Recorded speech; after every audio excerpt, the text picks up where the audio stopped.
जरा सोचिए, राजस्थान का रेगिस्तान और वहां गूंजती वो मनमोहक धुनें। आज ना हम इन्हीं लोक वाद्य यंत्रों की रंगीन दुनिया में गोता लगाने वाले हैं। सोचिए, एक तरफ सारंगी की वो दिल को छू लेने वाली तान है, तो दूसरी तरफ ढोल की वो थाप जिस पर पैर खुद ब खुद थिरकने लगते हैं। राजस्थान में ऐसे अनगिनत साज हैं, पर सवाल ये है कि इन सबको बांटा कैसे जाता है? कोई सिस्टम है क्या? अरे बिल्कुल है, और इसका जवाब ना एक बहुत ही पुरानी व्यवस्था में मिलता है। देखिए, सीधी सी बात है, आवाज कहाँ से आ रही है, बस उसी के आधार पर इन्हें 4 खास हिस्सों में बांटा गया है। ये है तत्, शुशिर, अवनद्ध और घन वाद्य। तो चलिए, आज के इस सफर में हम क्या क्या देखने वाले हैं, इस पर एक नजर डालते हैं। सबसे पहले हम राजस्थान की इन 4 ध्वनियों को समझेंगे, फिर देखेंगे तत्वाद्य यानी तारों से निकलती कहानियों को। इसके बाद बात होगी शुशिर वाद्य की, जो रेगिस्तान की धुनें सुनाते हैं। फिर हम जमीन की अपनी लय को पकड़ेंगे और आखिर में इन सबको मिलाकर एक कल्चरल मैप पर देखेंगे। तो शुरुआत करते हैं पहली कैटेगरी से, तत्वाद्य। जैसा नाम से ही जाहिर है, ये वो साज हैं जो अपनी कहानियां, अपने दिल की बात तारों के जरिए सुनाते हैं।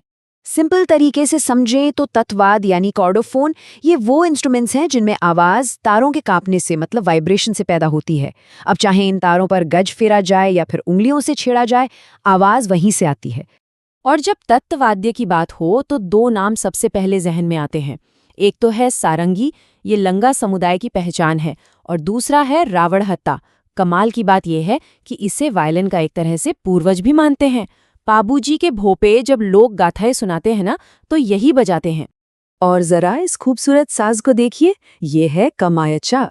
इसका ये चौड़ा गोल पेट ही इसकी खासियत है। इस पर मांगनियार समुदाय की मास्टरी है, मतलब उन्हें महारत हासिल है। और इसके सबसे बड़े कलाकार वो थे महान पद्मश्री साकार खान साहब।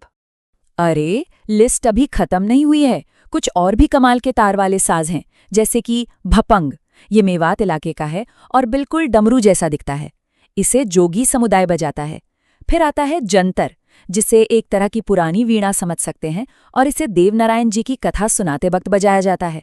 और हाँ, तंदूरा को कैसे भूल सकते हैं, इसके 4 तारों से रामदेव जी के भजन गूंजते हैं। तो ये तो थी तारों से निकली कहानियां। अब जरा कान लगाइए और सुनिए रेगिस्तान की हवा में घुली उन धुनों को। अब हम बात करने वाले हैं शुशिर वाद्य की, और इसमें सबसे पहले आता है अलगोजा। देखिए, ये कोई एक बांसुरी नहीं, बल्कि 2 बांसुरियों का एक जोड़ा है। और ये इतना खास है कि इसे राजस्थान का स्टेट इंस्ट्रूमेंट यानी आधिकारिक राज्य वाद्य का दर्जा मिला हुआ है। भील और कालबेलिया जनजातियों में तो ये बहुत ही पॉपुलर है। और सुनिए, एक ऐसी बात जो इस वाद्य को और भी स्पेशल बना देती है। पदमपुरा के रामनाथ चौधरी जी, वो इसे अपनी नाक से बजाने के लिए मशहूर हैं। सोचिए जरा, नाक से, है ना कमाल का टैलेंट। सुशीर वाद्यों में भी ना गजब की वैरायटी है। एक तरफ है पूंगी, जो लौकी से बनती है और जिसे देखते ही कालबेलिया सपेरों की याद आ जाती है। तो दूसरी तरफ है मोरचंग, लोहे का बना एक छोटा सा साज। इसे लंगा और मांगनियार समुदाय के लोग बजाते हैं। चलिए, अब सुरों से आगे बढ़कर राजस्थान की लोक धुनों के दिल की धड़कन तक चलते हैं। जी हाँ, अब बात होगी लय की, यानी रिदम की।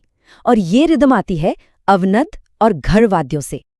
अब ये जो ताल देने वाले इंस्ट्रूमेंट्स हैं ना, ये भी 2 तरह के हैं। पहले हैं अवनद्ध, मतलब जिन पर चमड़ा मड़ा हो और उस पर थाप देकर आवाज निकाली जाए। सबसे बढ़िया एग्जाम्पल अपना ढोल। और दूसरे हैं घन वाद्य, जिनमें आवाज धातु या लकड़ी के टकराने से पैदा होती है, जैसे कि मंजीरा। ढोल, चंग और मादल, इनके बिना तो लोक नृत्यों की कल्पना भी नहीं की जा सकती। ये तो डांस की जान है। और इनमें जो मादल है ना, वो मिट्टी से बनता है। और भील जनजाति के मशहूर गवरी नृत्य का तो ये समझिए कि सेंटर पॉइंट है।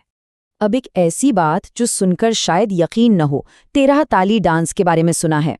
इसमें कामड़ समुदाय की महिलाएं अपने शरीर पर 1-2 नहीं, बल्कि पूरे 13, जी हाँ 13 मंजीरे बांधती हैं।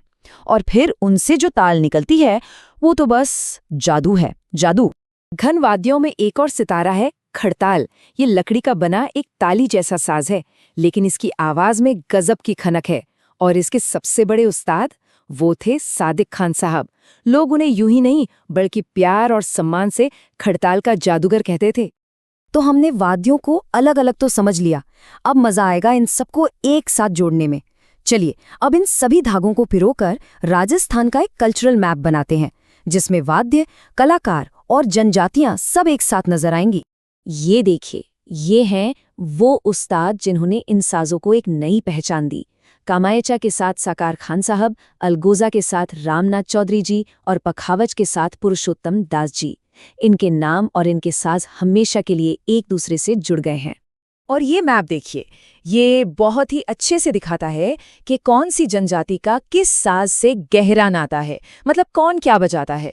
कामड़, लंगा, भोपा, कालबेलिया, भील, हर किसी का अपना एक खास साज है। ये रिश्ता ही तो यहाँ की संस्कृति की जान है। तो चलिए इतनी सारी जानकारी के बाद अब कुछ सवालों के जवाब हो जाएं। देखते हैं कितना याद रहा। पहला सवाल ये रहा, मांगड़ियार समुदाय का जो कामायचा है वो किस कैटेगरी का इंस्ट्रूमेंट है? ऑप्शन है ए अवनद, बी घन, सी तत या डी शुशिर। सोचिए। ठीक है, अब दूसरा सवाल, याद है 13 ताली डांस? तो बताइए कामड़ समुदाय की महिलाएं इस डांस में कौन सा मुख्य वाद्य यंत्र इस्तेमाल करती हैं? ए रमझोल, बी खड़ताल, सी मंजीरा या डी झांझ। और ये रहा आज का आखिरी सवाल, कलाकार रामनाथ चौधरी जी जो अपनी नाक से साज बजाने के लिए जाने जाते हैं, वो कौन सा स्टेट इंस्ट्रूमेंट बजाते हैं? आपके ऑप्शंस हैं ए मोरचंग, बी अलगोजा, सी सतारा या डी शहनाई।